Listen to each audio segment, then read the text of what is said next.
Hola queridas amigas y amigos, bienvenidos al capítulo 14 de este programa UCDM. Les recuerdo que este programa se está emitiendo solamente por el canal UCDM en Chile.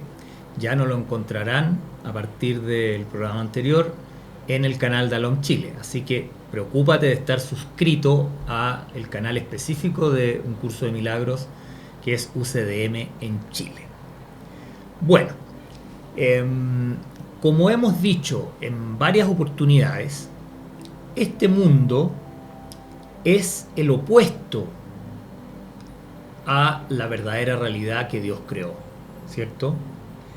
Es como justo el opuesto a lo que Dios quiso que fuera, o lo que Dios decretó, o lo que la voluntad de Dios creó para nosotros, ¿no?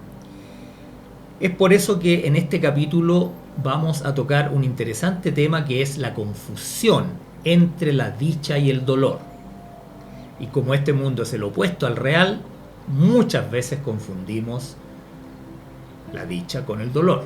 Y si aprendemos a clarificar esto, es muy probable que aprendamos también a encontrar la dicha en nuestra vida en vez del dolor. Por eso es tan interesante este capítulo. Veamos en la sección 10ª del capítulo 7, que justamente se llama La confusión entre dicha y dolor, parte diciendo: el reino, al igual que este mundo, es el resultado de ciertas premisas. Así como el mundo real, o el cielo, o la creación de Dios, es resultado de ciertas premisas de Dios, este mundo es el resultado de ciertas premisas del ego, ¿no? Ahora, ¿por qué nosotros estamos casi constantemente eligiendo el mundo del ego, ¿no? El mundo que nace de las premisas y de los razonamientos del ego? Un poco más adelante, en este mismo párrafo dice: la única razón por la que pudieras desear algún aspecto de lo que resulta de ese razonamiento es que no alcanzas a ver su totalidad. Estás dispuesto a examinar las premisas del ego, pero no su conclusión lógica. O sea, nosotros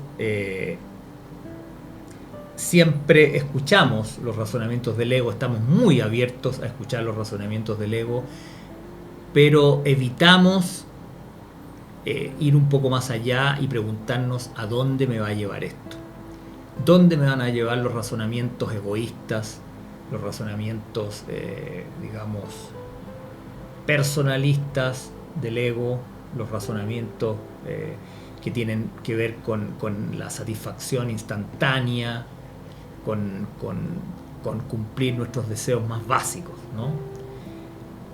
Intuimos que los deseos egoístas del ego no van a tener un final feliz, pero en general nos negamos a examinar la consecuencia lógica que puede derivar de perseguir estas metas.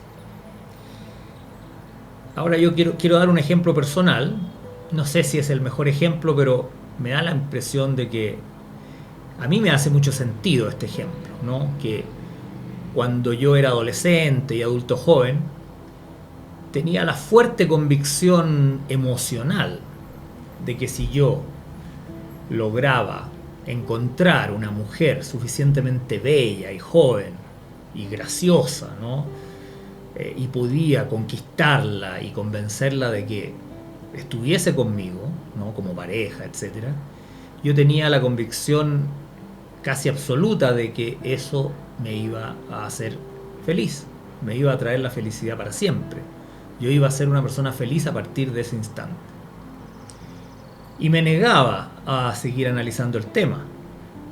Pero algo en mi interior me decía: si miraras esto con un poquito más de objetividad, te darías cuenta que es absurdo. O sea, que conseguir, digamos, que una persona bella esté al lado tuyo pensar que eso te va a hacer feliz para siempre es un argumento tan frágil, tan débil, ¿no? Pero uno está tan obsesionado, uno está emocionalmente tan convencido de que eso es así, y esto no solo puede ocurrir con personas, puede ocurrir con un bien material, con un auto bonito, con una casa, con una joya, o con, no sé, el dinero, con la fama, por ejemplo. Hay muchos, digamos, muchas tentaciones del ego que nos dicen: si tú consigues esto, la felicidad ya la tienes asegurada. Pero es tan evidente de que si lo pensáramos un poco más, nos daríamos cuenta que todas esas cosas externas, en el mejor de los casos, nos van a hacer felices por un rato. La belleza se va, la juventud se va, las cosas se deterioran, y si no se deterioran, terminan aburriendo o siendo ya tan habituales que ya no nos emocionan. Entonces, ese es el tipo de razonamiento o de conclusión que nos negamos a, digamos, hacer esos razonamientos o a sacar esas conclusiones, ¿no? Y nos quedamos con la oferta del ego de que consiguiendo ciertas cosas en este mundo vamos a ser felices prácticamente para siempre, ¿no? Y sin embargo, en contraposición a estas ilusiones de que vamos a ser felices con cosas externas, se encuentran nuestras verdaderas creaciones, nos dice Un Curso de Milagro, ¿no? Las cuales no dependen de las premisas del ego, sino las que Dios ha establecido. Dice: tus creaciones son la conclusión lógica de sus premisas, o sea, de las premisas de Dios, ¿no? Nuestras verdaderas creaciones son la conclusión lógica de las premisas de Dios, no del ego, ¿no? Más adelante dice: la verdad es la voluntad de Dios. Comparte su voluntad y estarás compartiendo su conocimiento. Niega que su voluntad sea la tuya y estarás negando su reino y el tuyo. Como ves, siempre serás libre de perseguir lo que tú consideras tu voluntad.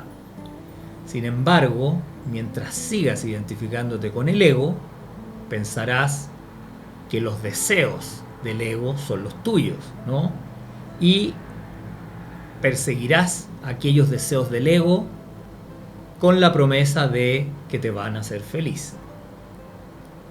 Eres libre de creer que los deseos del ego son los tuyos, pero los deseos del ego no te van a hacer feliz a ti, sino que van a satisfacer solamente las necesidades del ego. En el párrafo 3 dice: lo que a ti te hace dichoso le causa dolor al ego, y mientras tengas dudas con respecto a lo que eres, seguirás confundiendo la dicha con el dolor, ¿no? Ese es uno de los mayores problemas del ser humano, que se identifica de tal manera, o nos hemos identificado de tal manera con el ego, que perseguimos los deseos del ego pensando que nos van a hacer felices a nosotros. Y en realidad, lo que hace feliz al ego, o lo que el ego está buscando, es lo que te provoca dolor a ti. Esta confusión es la que causa prácticamente todo el dolor en el mundo. Además, es la razón por la cual crees tanto en el sacrificio, ¿no? La mayoría de los seres humanos creen que el sacrificio es una de las grandes claves de la felicidad, ¿no? Siempre el sacrificio, el sacrificio, el sacrificio. ¿Por qué? Porque confundimos, ¿no? Confundimos los deseos del ego con los nuestros, y por lo tanto creemos que la voluntad de Dios es lo contrario a lo que nosotros queremos. Siempre vemos la voluntad de Dios como opuesta a nuestra voluntad, ¿ya? Y entonces consideramos que seguir la voluntad de Dios, o hacer la voluntad de Dios, o hacer que nuestros deseos sean armónicos con la voluntad de Dios, lo vemos como un absoluto sacrificio. Pensamos, no, qué difícil, qué sacrificado, qué sufrido es hacer la voluntad de Dios. Esa es la sensación que tenemos prácticamente todos los seres humanos, que alinear nuestra voluntad con la de Dios es un sacrificio enorme, tan enorme que quizás ni siquiera vale la pena intentarlo, ¿ya? Sin embargo, más adelante en el párrafo 6, Jesús nos dice: tú eres la voluntad de Dios. Su voluntad no es un deseo trivial y tu identificación con su voluntad no es algo optativo, puesto que es lo que tú eres, ¿no? Este es un punto clave también de lo que estamos hablando. O sea, no es que nosotros debamos renunciar a nuestra voluntad para hacer la voluntad de Dios, que sería un enorme sacrificio, sino que lo que tenemos que hacer es darnos cuenta que nuestros deseos egoístas son los deseos del ego, no los nuestros. No son nuestros verdaderos deseos. Son los deseos que el ego quiere que tú persigas porque le convienen a él, ¿no? Pero los deseos que realmente nos van a hacer felices son los que están alineados con la voluntad de Dios, porque, como dice aquí Jesús, nosotros somos la voluntad de Dios. O sea, nuestra voluntad es idéntica a la de Dios. Y creemos que es al revés porque el ego nos ha convencido de que sus deseos son los nuestros, ¿no? Sé que parece tremendamente difícil renunciar a lo que creemos que son nuestros legítimos deseos para hacer la voluntad que parece ajena, o sea, la voluntad de Dios. Sin embargo, debemos entender que nuestra verdadera voluntad es la misma que la de Dios. Y lo que creemos que son nuestros propios deseos es la voluntad del ego, que en el fondo no sabe nada, el ego no entiende nada y ni siquiera le importa tu felicidad, ¿no? El ego es como un parásito, es literalmente un parásito que solo le importa su supervivencia dentro de tu cuerpo, ¿no? O dentro de tu conciencia, podríamos decir. El ego es un parásito que está dentro de tu conciencia y quiere sobrevivir. Y por eso ha hackeado tu mente y te ha convencido, ¿no? Te ha hipnotizado y te ha convencido de que tú eres él, ¿no? Y que sus ideas son las tuyas, ¿no? Y que sus deseos son tus deseos. Esto es súper importante, difícil de manejar, difícil de aceptar, como todo en un curso de milagro, difícil de creer a fondo y todo, pero es bueno que te vayas digamos, exponiendo a estos conocimientos, a estas verdades, quizás poco a poco, pero es el camino que te va a llevar hacia la libertad, ¿no? En el párrafo 4 dice: ¿crees que hacer lo opuesto a la voluntad de Dios va a ser más beneficioso para ti? ¿No? Siempre estamos creyendo que, bueno, Dios me pide esto, me manda esto, pero si yo pudiera hacer lo contrario, sería mucho más feliz. O sea, quiero hacer lo contrario de lo que es la voluntad de Dios para ser feliz, porque creo que esa es digamos, la forma en que yo voy a ser feliz. Además del error de identificarnos con el ego, además creemos que es posible hacer lo contrario a la voluntad de Dios, que ese es otro problema, ¿no? Que no solo queremos hacer lo opuesto a la voluntad de Dios, sino que además creemos que se puede. Y en realidad solo se puede en ilusiones. Solamente en este mundo de ilusiones podemos ir en contra de la voluntad de Dios, porque en realidad la voluntad de Dios es la voluntad del todo. Todo el universo tiene la misma voluntad que la de Dios. Solamente los trucos del ego nos hacen creer que nuestra voluntad es otra, ¿no?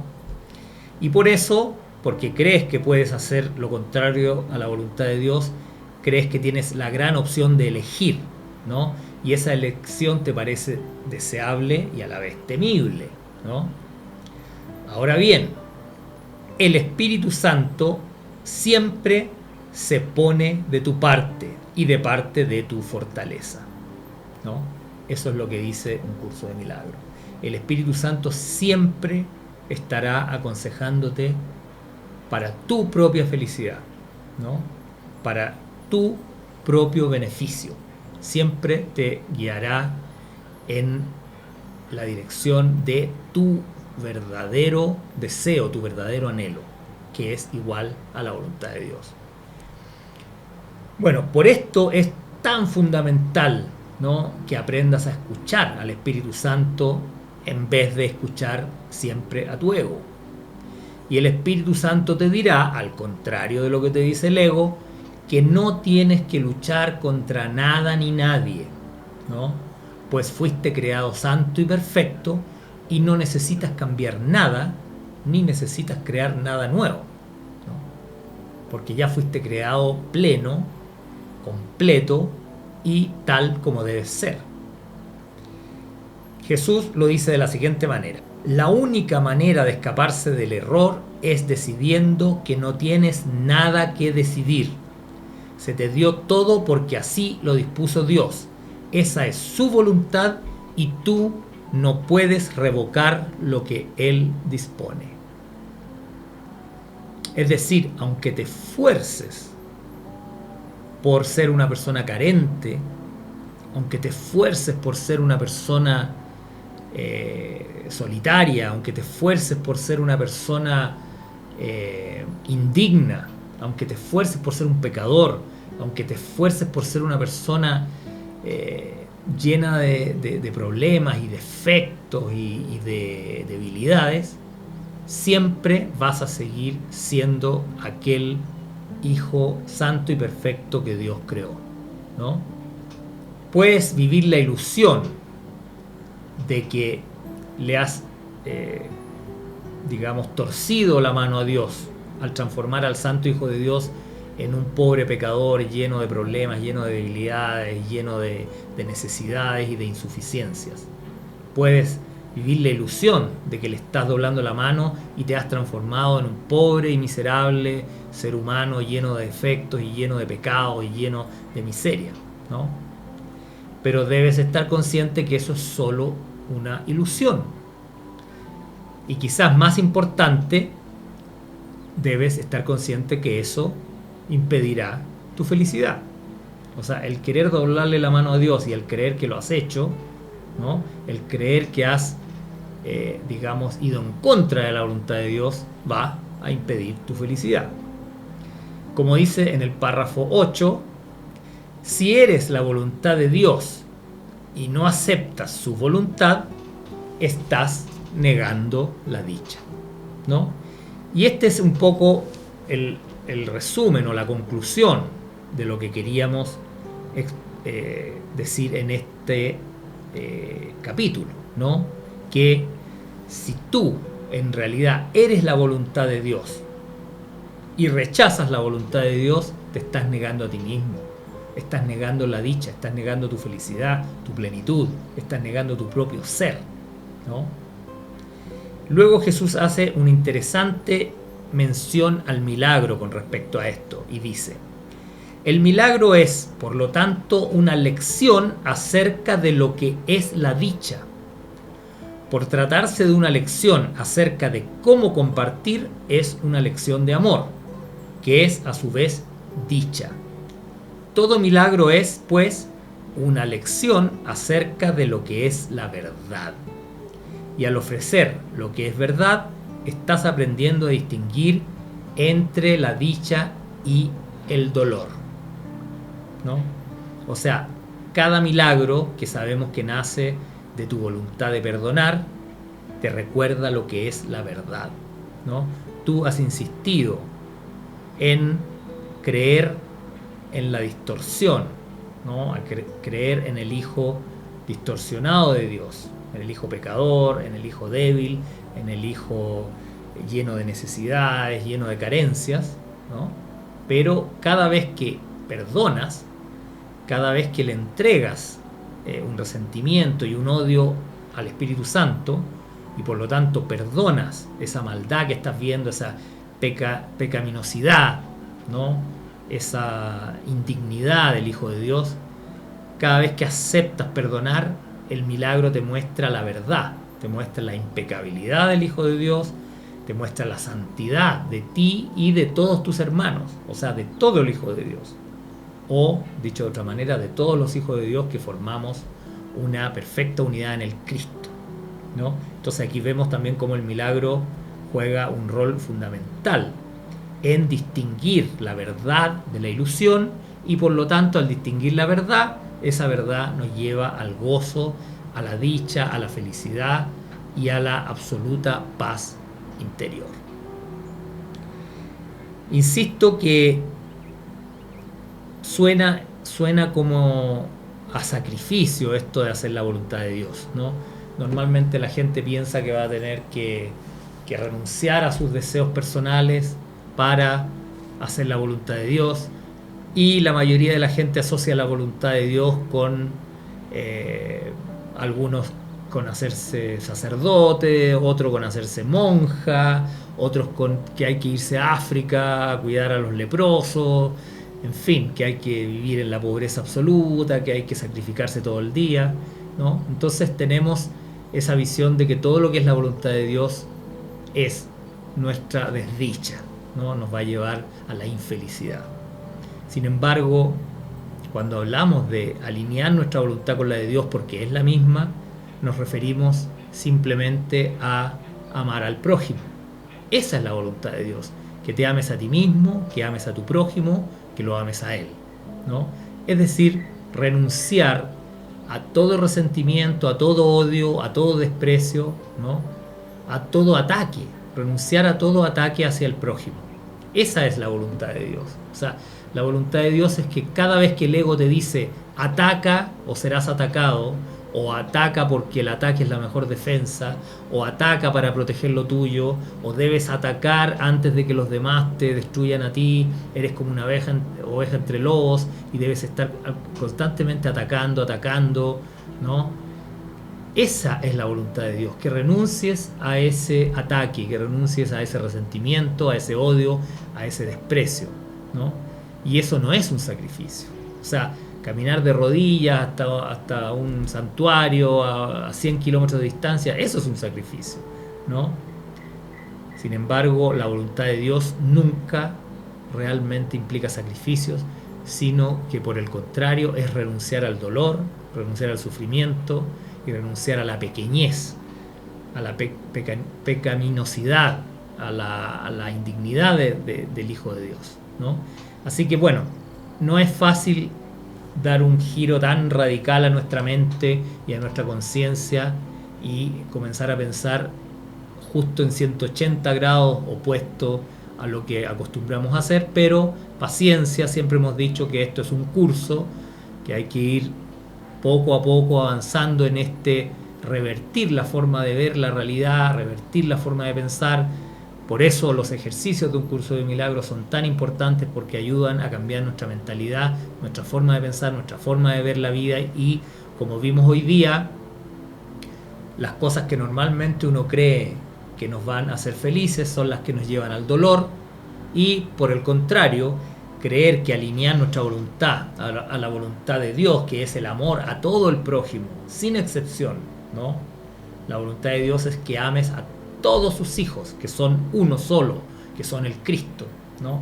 Y si alineamos nuestra voluntad a la voluntad de Dios, que en el fondo es también nuestra voluntad profunda, nuestra voluntad real, entonces vamos a avanzar en forma consistente hacia el amor, hacia la dicha, hacia la paz interior, que nos va a proporcionar realmente todo lo que anhelamos en el fondo de nuestros corazones.